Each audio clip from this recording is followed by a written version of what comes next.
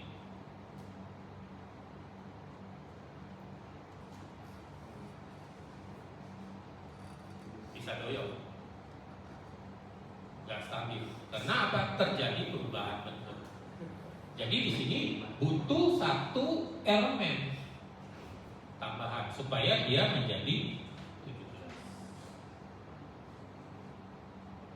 Jadinya seperti ini.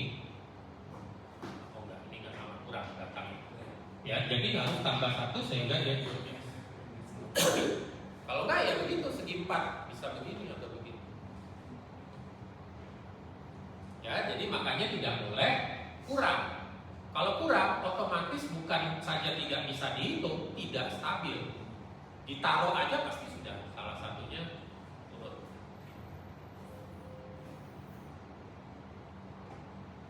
Oke, jadi ketentuannya adalah bahwa jumlah batang itu harus sama dengan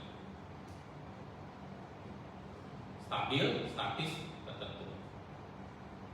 Statis tak tentu bisa 2 macam, kelebihan jumlah batang atau kelebihan perletakan.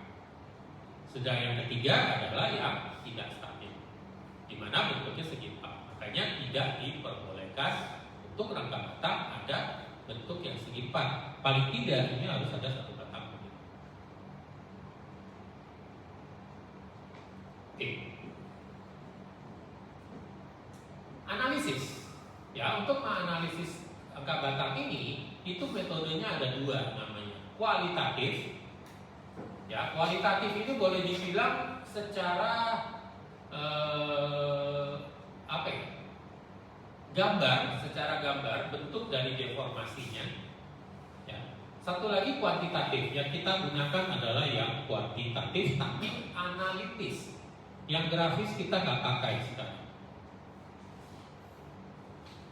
Ya, kita pakainya adalah yang kuantitatif, yaitu dengan metode keseimbangan join, itu ini. Dan satu lagi keseimbangan potongan namanya, atau ini kita sebut dengan join. Ini kita sebut dengan meter. Yang kualitatif nggak pakai, karena kualitatif ini cuma pakai feeling, kata-kata kasarnya begitu. Contoh.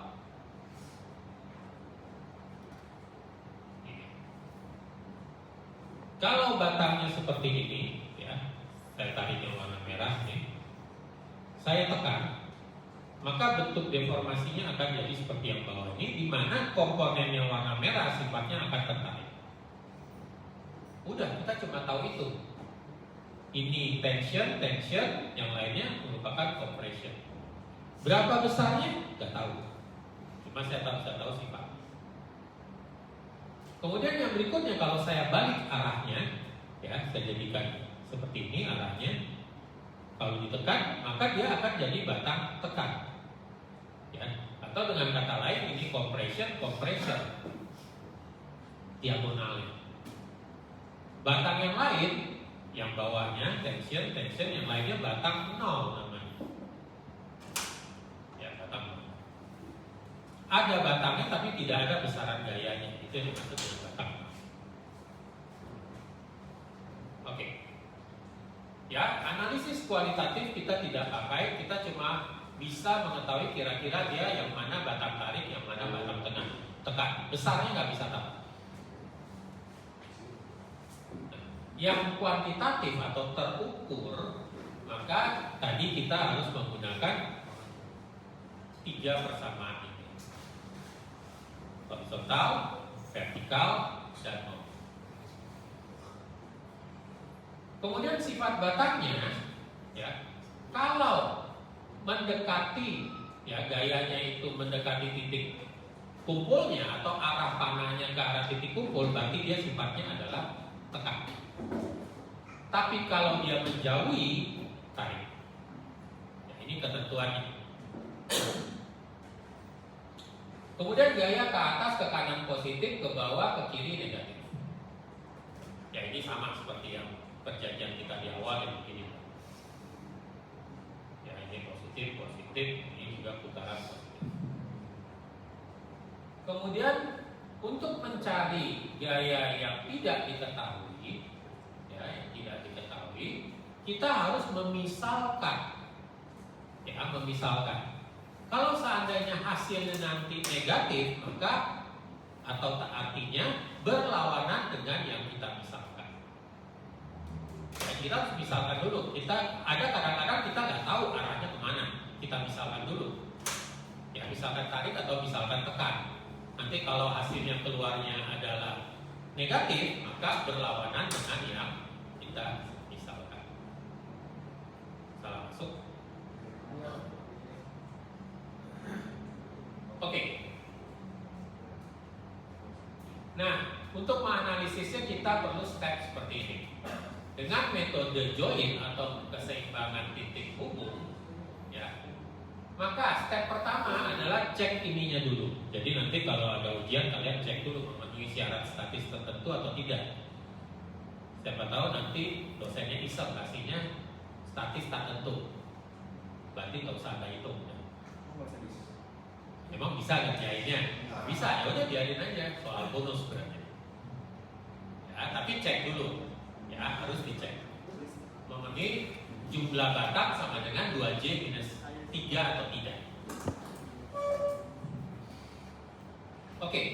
Kemudian setelah tahu strukturnya statis tertentu, baru kita cari reaksinya. Balik-balik lagi, ujung-ujungnya mesti cari reaksi.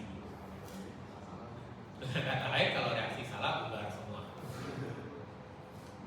Udah gak ketolong. Karena apa? Dari reaksi inilah baru bisa dapat gaya-gaya batang yang lainnya. Sama pada balok, pada portal kan juga begitu. Reaksinya salah, gaya dalamnya salah.